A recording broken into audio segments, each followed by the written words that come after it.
ओम नमः शिवाय। शिवजी सदा सहाय। ओम नमः शिवाय। गुरु जी सदा सहाय। रुद्र संहिता के सती खंड के 19वें और 20वें अध्याय का श्रवण करेंगे। सती और शिव के द्वारा अग्नि की परिक्रमा, श्री हरि द्वारा शिव शक्ति का वर्णन, शिव का ब्रह्मा जी को दिए हुए वर के अनुसार वेदी पर सदा के लिए अवस्थान तथा शिव और सती का विदा हो कैलाश पर जाना। नारद कन्यादान करके दक्ष ने भगवान शिव को नाना प्रकार की वस्तुएं दहेज में दी। ये सब करके वह बड़े प्रसन्न हुए। फिर उन्होंने ब्राह्मणों को भी नाना प्रकार के धन बांटे। तत्पश्चात लक्ष्मी सहित भगवान विष्णु शंभु के पास हाथ जोड़कर खड़े हुए और यूं बोले, देव देव महादेव, दया सागर प्रभो तात, आप संपूर्ण जगत के पिता हैं और सती देवी सबकी माता।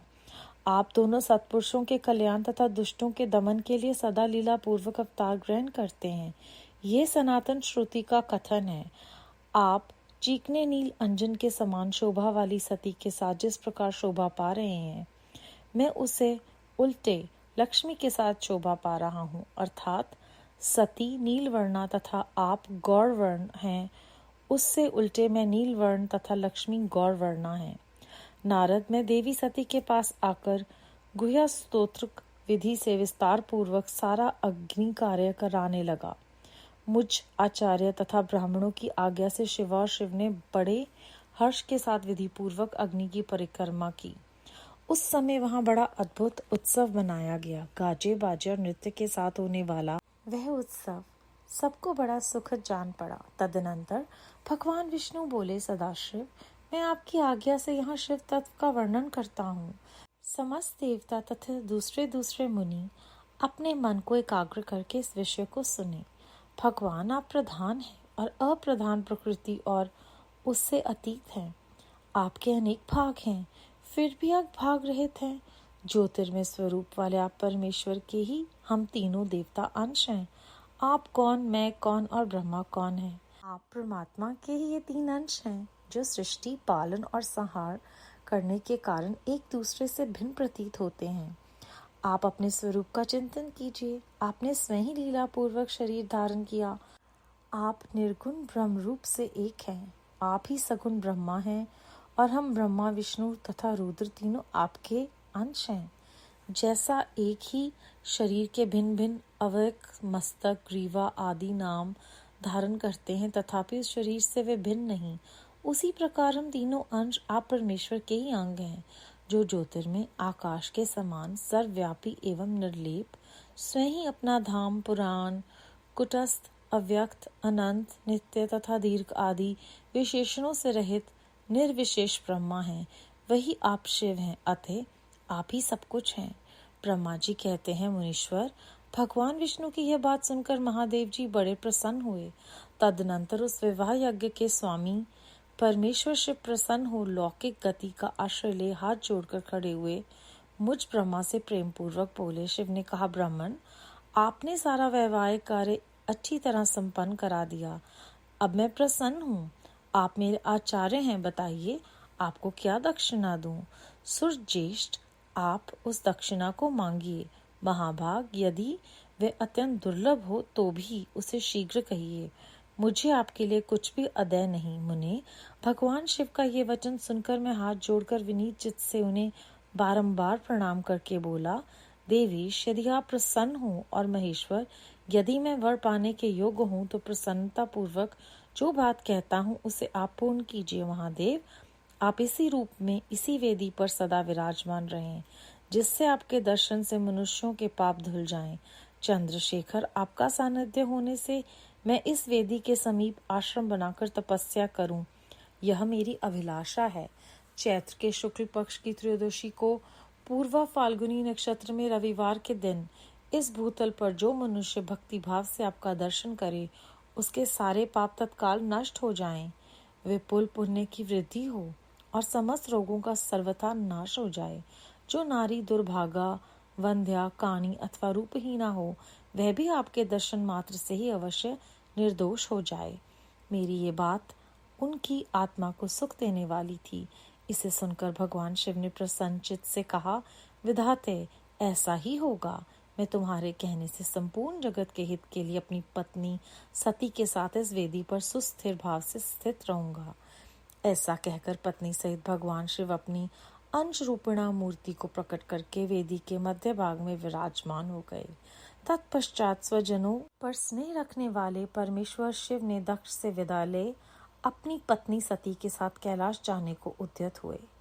उस समय उत्तम बुद्धि वाले दक्ष ने विनय से मस्तक झुका हाथ जोड़ भगवान वृषध्वज की प्रेम पूर्वक स्तुति की। फिर श्री विष्णु आदि समस्त देवताओं, मुनियों और शिवगणों ने नमस्कार पूर्वक नाना प्रकार की स्तुति करके बड़े आनंद से जय जयकार किया। तदनंतर दक्ष की आज्ञा से भगवान शिव ने प्रसन्नता पूर्वक सती को वृषभ की पीठ पर बिठाया और स्वयं भी उस पर आरूढ़ हो वे प्रभु हिमालय पर्वत की ओर चले।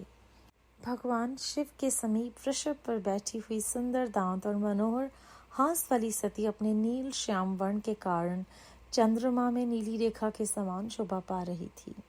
उस समय उन नव दंपति की शोभा देख श्री विष्णु आदि समस्त देवता, मरीचि आदि महर्षि तथा दूसरे लोग ठगे से रह गए, हिलडुल भी न सके तथा दक्ष भी मोहित हो गए। तत्पश्चात कोई बाजे बजाने लगा और दूसरे लोग मधुर स्वर से गीत गाने लगे। कितने ही लोग प्रसन्नता पूर्वक शिव के कल्याण में उज्जवल यश का गान करते हुए उनके पीछे पीछे चले। भगवान शिव ने बीच रास्ते से दक्ष को प्रसन्नता पूर्वक लौटा दिया और स्वयं प्रेम कुल को प्रमथ गणों के साथ अपने धाम को जा पहुंचे। यद्यपि भगवान शिव ने विष्णु आदि देवताओं को भी विदा कर दिया था, तो भी वे बड़ी प्रसन्नता और भक्ति के साथ पुनः उनके साथ हो लिए। उन सब देवताओं, प्रमथ गणों तथा अपनी पत्नी सती के साथ हर्ष भरे शंभु हिमालय पर्वत से सुशोभित अपने कैलाश धाम में जा पहुंचे।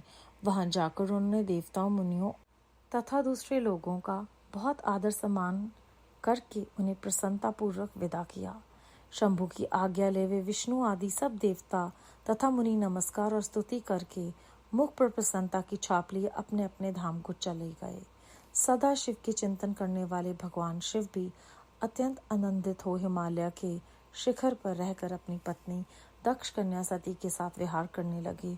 सूत जी कहते हैं, मुनियों, पूर्व काल में स्वयंभू मनवंतर में भगवान शिव और सती का जिस प्रकार विवाह हुआ, वह सारा प्रसंग मैंने तुमसे कह दिया। जो विवाह काल में, यज्ञ में अथवा किसी भी शुभ कार्य के आरंभ में भगवान शिव की पूजा करके शांत चित्त से इस कथा को सुनता है, उसका सारा कर्म तथा वैवाहिक आयोजन बिना किसी विघ्न बाधा के पूर्ण होता है और दूसरे शुभ कार्य भी सदा निर्विघ्न पूरे होते हैं। इस शुभ उपाख्यान को प्रेम पूर्वक सुनकर विवाहित होने वाली कन्या भी सुख, सौभाग्य, सुशीलता और सदाचार आदि सद्गुणों से संपन्न साध्वी स्त्री तथा पुत्रवती होती है। अध्याय 19 और 20 समाप्त। इस अध्याय में कितनी खूबसूरती से हमने ये प्रसंग सुना कि कैसे शिव जी जो हैं वो सती जी को अपने साथ लेकर जाते हैं। फिर श्री विष्णु जी ने बहुत सहजता से ये बताया है कि जो दंपति है उनमें एक दूसरे के उलट जो हैं वो लक्षण होते हैं कि वो कहते हैं कि देखिए, सती नीलवर्णा है और आप गौरवर्ण हैं, और विष्णु जी कहते हैं कि मैं नीलवर्ण हूँ और लक्ष्मी जी गौरवर्णा है। तो इस तरह से उन्होंने बहुत सहजता से ये हमें समझाया है कि जो पति और पत्नी हैं उनमें सब कुछ सामान्य नहीं होता, कुछ न कुछ तो विभिन्नताएं होती हैं। आगे चलकर वो कहते हैं कि आप ही सब कुछ हैं शिव जी से। तो हम सबको याद कराते हैं कि वो ही सर्वप्रिय हैं, उन्हीं में सब कुछ है और उनको बयान करना भी हमारे बस की बात नहीं है। फिर वो भगवान होते हुए भी ब्रह्मा जी से हाथ जोड़कर लोकाचार को निभाते हुए बोलते हैं कि मैं आपका बहुत शुक्रगुजार हूँ कि आपने ये जो रीति है वो बहुत अच्छी तरह से निभाई है। मैं आपको दक्षिणा देना चाहता हूँ। अब उनको आचार्य की पदवी दे रहे हैं और कह रहे हैं कि जो आप मांगेंगे वो मैं दूंगा। फिर से एक बहुत गहरा हम सब के लिए संदेश है कि अपने से बड़ों का सत्कार, आचार्य को उनके पद के अनुसार सत्कार किस प्रकार देना है, और वो आगे से अपने लिए कुछ नहीं मांगते ब्रह्मा जी। फिर से लोगों के हित के लिए वो कहते हैं कि आप हमेशा इसी रूप में रहिए ताकि हर किसी के पाप धुल जाएं। तो हर पल पर हर पग पर श्री शिव पुराण के माध्यम से गुरुजी हमें बार बार याद कराते हैं कि हमें अपने लिए नहीं सोचना, जो सबके लिए अच्छा हो उसके लिए अपने मन में पहले ख्याल लेकर आएं। और ये बहुत सहजता से हर कहानी में किसी न किसी तरह से, हर कथा में किसी न किसी तरह से वो हमें याद कराते हैं। और जब विदा लेने की बात आती है तो कहते हैं कि कुछ लोग तो बस देखते ही रह गए, मोहित हो गए और ठगे से रह गए। ये हम सबका हाल होता है जब हम गुरुजी को देखते हैं और मंत्रमुग्ध हो जाते हैं। तो ये पंक्तियाँ पढ़ के हम सबको गुरु साहब अपने साथ और गहराई से उस भाव को समझा रहे हैं इस अध्याय के द्वारा। फिर वो कहते हैं कि अंत में इस अध्याय में लिखा है कि जब भी आपको कुछ भी शुभ करना है तो आप इस अध्याय को पढ़ें। कोई वहम के तहत नहीं, बल्कि शायद इस तरह से हमें याद आ जाएगा कि हमें बड़ों का आशीर्वाद लेना है, उनकी सलाह लेनी है और वो अपने जीवन के जो भी अनुभव हैं उनसे हमारा मार्गदर्शन करेंगे। और हमें ये अध्याय पढ़कर शायद ये सारी बातें याद आ जाएं जो हमें पता तो हैं पर हम आदतन विवश होकर भूल जाते हैं। तो गहरे गहरे जीवन जीने के ये जो छोटे छोटे से लेकिन बहुत अहम शिक्षाएं जो हैं हमें इन अध्यायों में मिलती है।